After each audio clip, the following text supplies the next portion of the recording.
All right. Well, thank you for joining us. And I would like to welcome you all to the Healthy Living Podcast. And it's brought to you by Willow Creek Springs. And I'm excited to share another adventure with Erin Wilkins, who has been featured numerous times previously. And Erin, welcome to the show. How are you doing today? Thank you. Doing well. I haven't been blown away in our winds here in Idaho today, so it's a good day. The weather has been crazy across the country. We're in our 12th atmospheric river storm coming through, and we were forecasted to be year 4 of a drought, and instead we got more rain than we've had in 100 years. So who knows what's going to happen. Well, it's good that you're here. You seem to be in a warm, safe place, so that's a good key. And like to kind of go back a little bit to the last conversation we had. We were talking about allergies, and we were talking about, really what we were talking about was causes, right? Mm-hmm. We were talking, when somebody comes to your clinic and they say they have a problem, and probably somebody comes up with, like, say, a rash or some bumps, a hive or something, you have to start thinking, whoa, something caused that, right? And last week we talked about, foods and maybe external allergies to plants and pollens or whatnot, and how you tested for that. And we got pretty deep into the woods with it, and sort of identifying markers that are commonly people are sensitive to, and scaling back and trying to create a baseline. But that's not all there is it? Nope. So why don't you, we're complicated creatures, us humans, and we have minds, and we have bodies, and we have spirits. And I think 2 out of the 3 of those get neglected a lot. And yet they're probably the most causal elements of our being. So probably you start suspecting that maybe there's more to it than too much milk in your diet, huh? Oh, definitely. Yeah. And that's my motto. First thing I say on my website is, we're mind, body, soul, and spirit, and you can't neglect, choose one and neglect the others. They're all interconnected. So that's a huge thing, especially this week that I've been working on, is people with trauma and not wanting to go the traditional, medication or counselor route. So when you talk about trauma, that's a big word. And it's a huge word. It's something that there is not a human being alive that has not undergone trauma. I mean, you enter this world in a traumatic way, right? I mean, oh, yeah. What could be more traumatic for both parties than birth? And then you leave this world in a somewhat traumatic way, generally speaking. So, and all the way along, it's a fairly traumatic experience. So, this presence, or this element, is kind of, I don't know, it's a force, really. Trauma is a force of nature, I would think. As gravity or fluid dynamics, there's trauma. So what do you do with it? How do you figure where it all fits?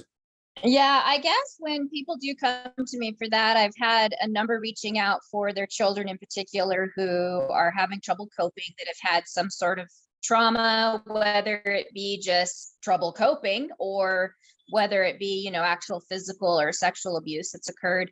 I usually start with a soul healing. So I do soul fragment healing, which is kind of a rare thing. I don't really know of anybody that's doing it.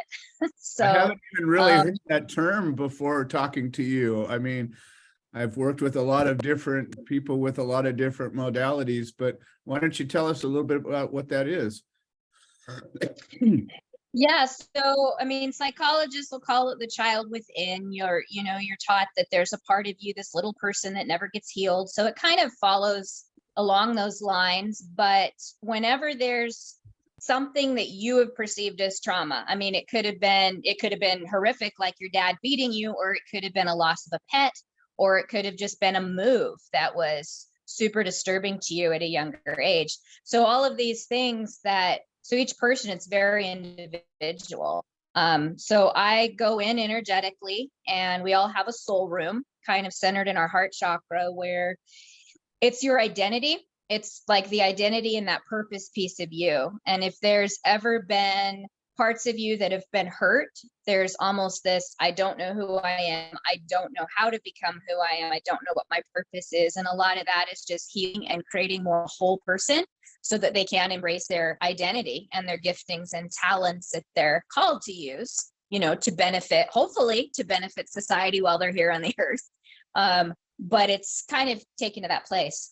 Wow, that's a lot to wrap my head around, but it makes sense. So in some way you're saying, we're kind of born whole, and as we mature, we have that who we are, and we discover it as we're going, right? But there's that thing, like, I at 57 or be 57 real soon, I am still the same person I was when I was 10. Yeah.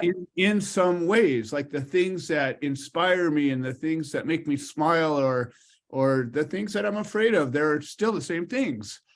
Even if I've dealt with them or had lots of experience, there's still a piece of me, what I would consider the real me.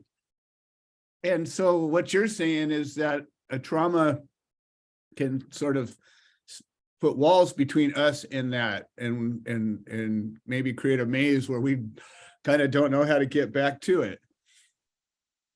Yeah. And I mean, for instance, I did a soul room reading on a gal last week, and we were dealing with a fragment from when she was 5 years old. And I said, did you move? It feels like this part of you is traumatized from a move. And come to find out, she's from another country, and she was not wanted by her parents. She was abandoned. She wasn't fed. Man. She was very neglected. So she was shipped over to the States to live with her great aunt and uncle. And so that had created this whole piece of, I don't know who I am. I don't know where I'm going, and I don't know what I'm meant to do. And so she has 3 fragments. We've done one of the 3 so far. And she said just after that one episode of letting that fragment integrate back to her, she said she's starting to feel herself more, understand herself more, be able to control her emotions a little bit better. So it's kind of started her on this path of self-discovery, which is really awesome. Wow. So it almost sounds to me like you would have to be extremely intuitive or empathic to be able to even do this. I mean, it's not like a tarot card reading or a biorhythm feedback thing, or I mean, it's not like you can't plug somebody into the scope and look at them, right? So there's you're talking to them. It's not even really hypnosis, is it? No, not at all. Yeah, the phone, I can do it in person. Some people prefer it over the phone just because, we're dealing with sensitive issues. But it's hard to explain because I know how strange it can sound to other people, but I just look beyond the physical, and I look into the energetic, spiritual soul sense, and I just see it. I see the room. I see what's going on in there. And then I draw it for them. I'm not an artist, but I'll put, little X's for each little thing I'm seeing, or what the room looks like, or, and I've been doing this now for 13 years, and I feel that, like, I always get feedback from people, and no one's ever said, oh my gosh, this isn't working, or you don't know what you're talking about, and so that's been good confirmation that, because sometimes I'm like, I don't even know how I'm doing it. I'm just doing it. Wow. So how did you come about? I mean, you say you've been doing this for 13 years. how did you figure this out? Like, I mean, it's not a thing that I don't think most people come along and go, I know, I'm going to go find some soul rooms. Yeah, and there's a few books. There's a book called The Throne of the Soul, and there's a few little things that talk about it, but it's hard to find anything. Even energy healers will say, oh, I sense, you've got trauma when you're 7 or whatever. They don't necessarily address it. So yeah, it was 13 years ago. I was meditating and I went to this room, and it was right in the center of me. And I went in, and there was 32 fragments. Whoa. One for each year of my life at that point. And it was this sense of, and each person's room looks so different because it's you, it's what you've created. And so I went into this room, and I'm very organized, and I'd arranged all my little fragments in this little square spiral, tied them to chairs and gagged them. Let you so see mine. I have a little bit different structure, I think. There's a lot of people that are scared. They're like, oh my gosh, I don't know what you'll see. But yeah, and so there was a hole in the middle of the room, and each year it was like I was building a new fragment of myself. There was this little workshop off to the side, and I was told, if you don't deal with this, you're going to lose your first fragment. And so I panicked because I'm like, oh my gosh, I don't want my fragment to fall down the hole that I put in the middle of my soul room. And so I just went calling people, and ended up working with a counselor who had he didn't really know a lot about it either, but he had done a lot of work with people with multiple personality disorders coming out of satanic cults. So we had dealt with a lot of like split personality stuff, but this wasn't a split personality, so it was different to kind of go through. But yeah, it seems almost like that was kind of the first thing that went into my mind was, multiple personality. But then it's like, no, that doesn't really seem like it's just different elements of you. It's not, it's not separate. It's just different points of view or different angles. Yep. Wow. So with trauma, trauma is such a subjective thing, right? Like 2 or 3 or 4 or 10 people could go through the same experience, and even like, identical triplets could all be raised by the same parents and be treated identically the same as the nurture side of it, right? And given the same food, the same treatment, and yet one of them might have found a situation very traumatic where the other one might have had fun with it. Mm-hmm. So it almost seems like maybe the clues to that might be in these rooms.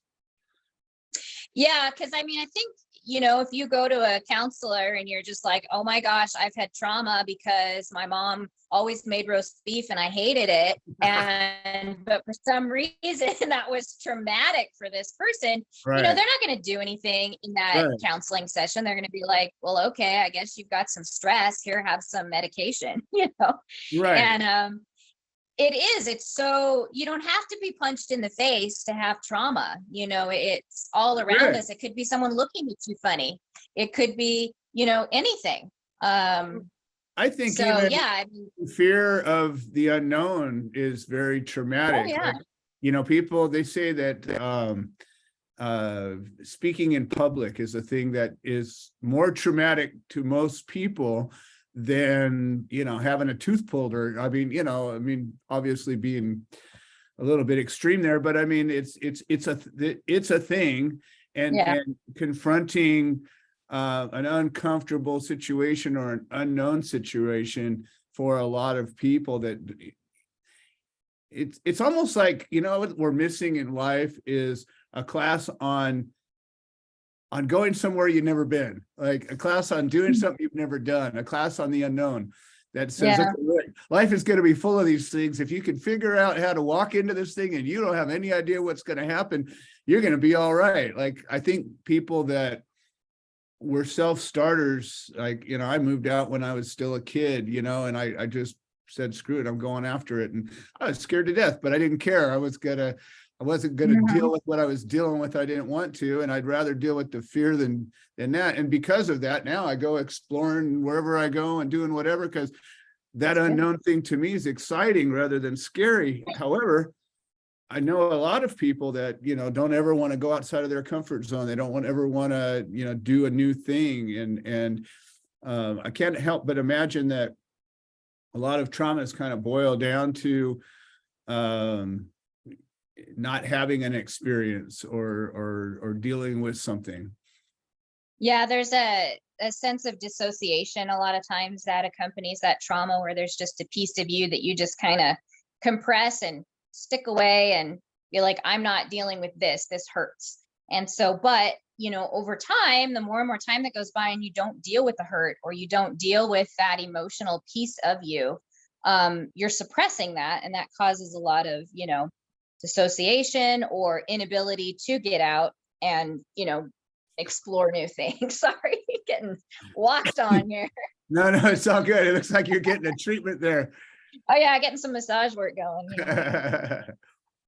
So it seems like you've got experiences or traumas, and then you have how you deal with them or not.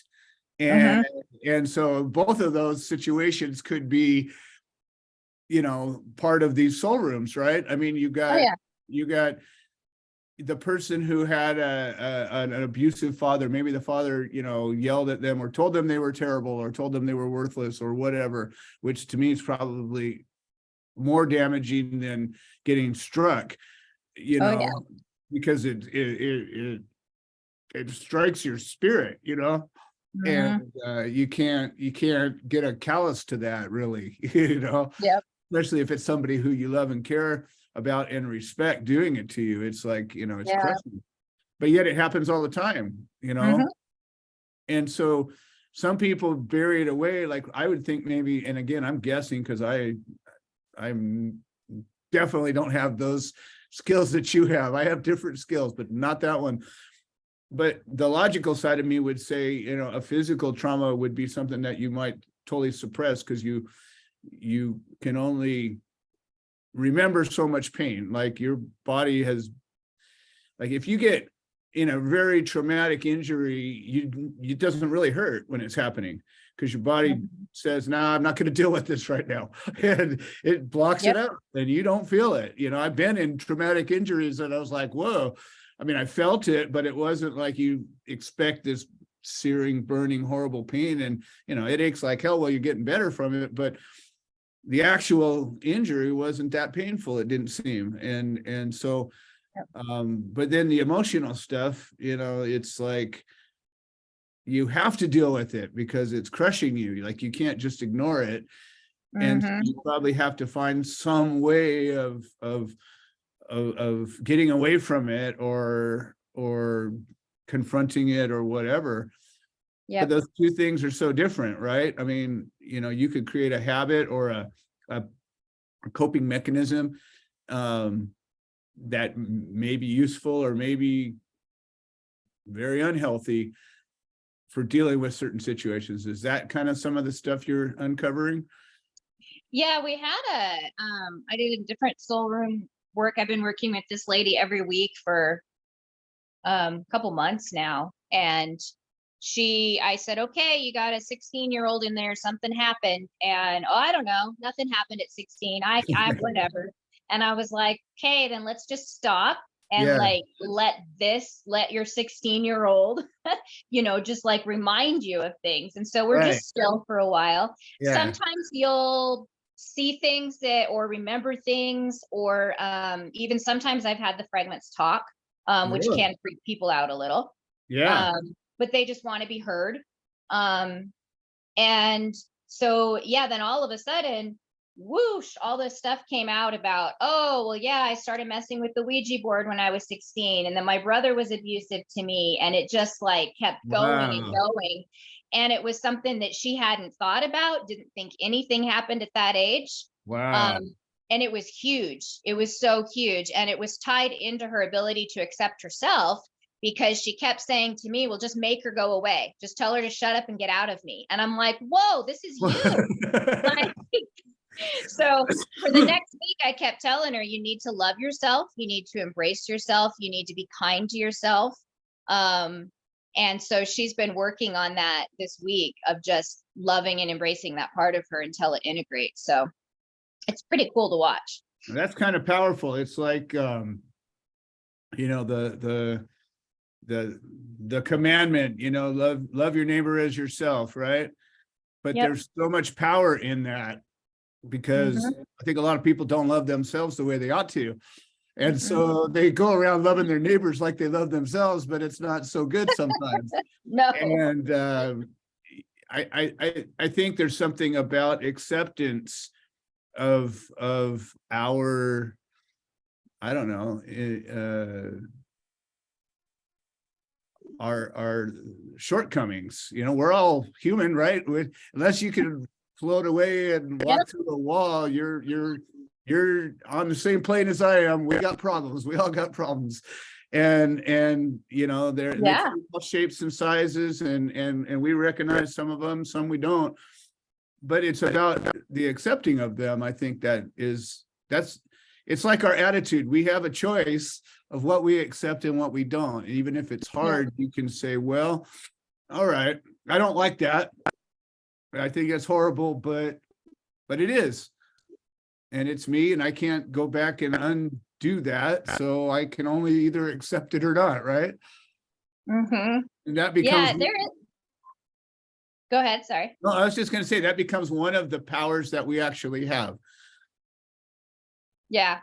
And I think there's that kind of two-sided coin of the inability to accept when things happen, but then the knowledge also that you have the power to change it. You know, you're not stuck in that place. And that's where people get bogged down. You know, I can't accept what happened. I hate this about me. I hate this about my life. And then they just stay there. Right. And it's not this, wait a second, but you know, it's not like that whole thing of this is America, you can be whatever you want. I don't necessarily think that's true, but you do have the power to change your circumstances, even if that's just with positive thinking, because that can change your brain and your neuronal function. So that's still change in some aspect, you know.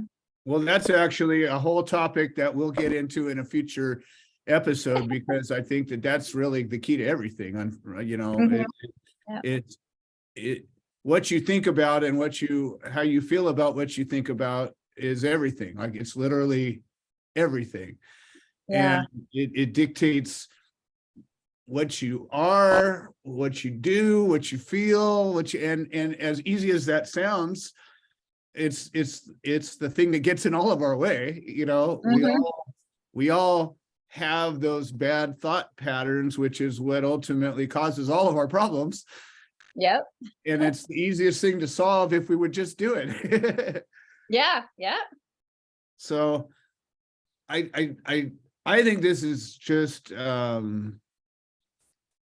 it's intriguing. I would like to, just out of curiosity, like, you know, I feel like I'm a fairly well-adapted guy, but I have issues. I mean, we all have issues. We're all human, and we all have them. There's things that obviously I'm not where I want to be in life, or I wouldn't be trying to do anything, right?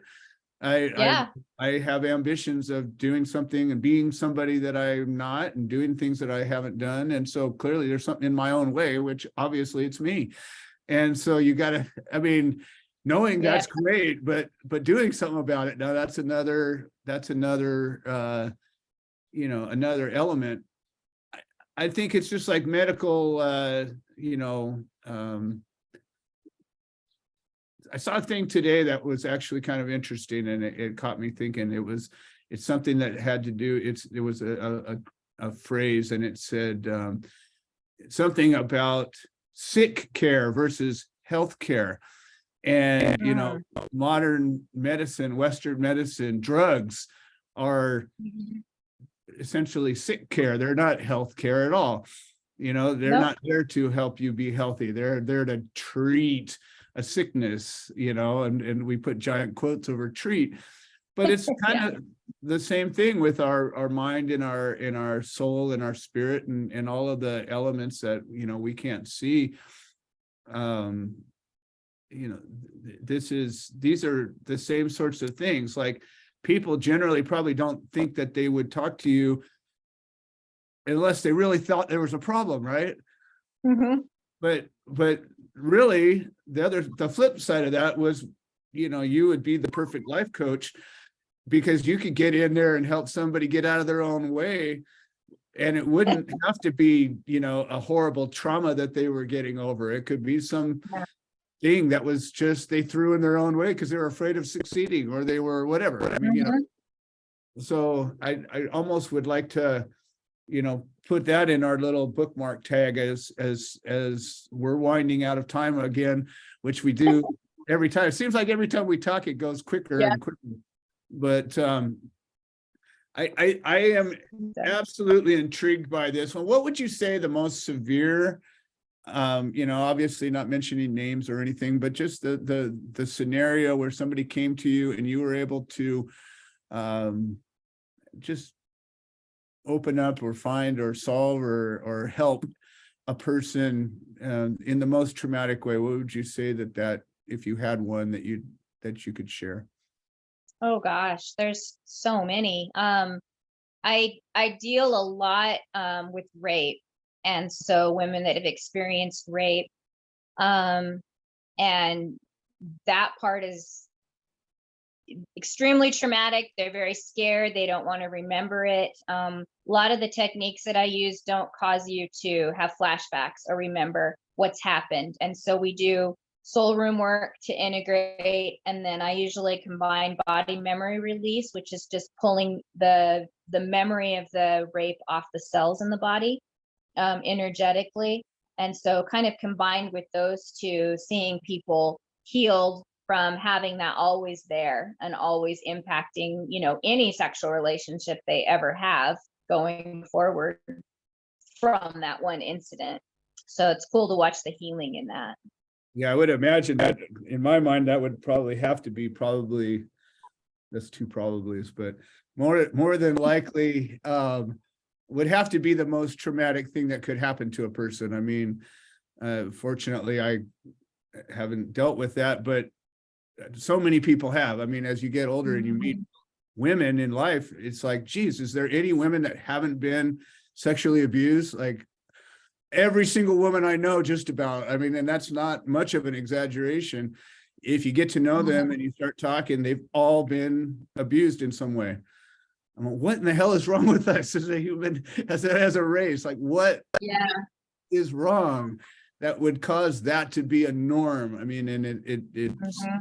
but you know, the thing that's good about being on this side of the good and evil battle that rages in the universe is that it's always dynamic. And regardless of what always was, tomorrow could be a little different. And we could be part of what's changing it. And it all starts with a little thing. It's all chain reactions that happen. You know, that whole butterfly effect thing, that's real. Like, everything Oh you yeah. do affects everything in all places and continues to affect forever. And Mhm. you'll never understand Yep. it or see it or really even know what it was. But you know, that those thoughts in your mind and the you know, the smile or the frown today, it reverberates throughout, you know, all of time and space and everything it touches all the Oh, yeah. time. Yep. Yep. So, well, Erin, this was delightful, and I find that every time we talk, I'm learning things, and that makes me happy. I love to learn, and it opens up, you know, my whole thought process of, I wonder. And that's my 10-year-old brain that's always looking to explore. So Yeah. once again, why don't you share with us? This is your chance for a parting shot and and a way to connect with folks. Why don't you tell us about how they can get a hold of you?